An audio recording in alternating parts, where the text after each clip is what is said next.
The bird shown is the American robin. They are scientifically known as turdus migratoris. The American robin is the state bird of Connecticut, Michigan, and Wisconsin in the United States.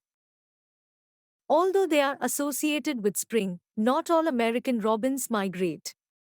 Some stay in their breeding areas year round. They have a melodious song consisting of rich whistles, often described as cheerily, cheer up, cheerily.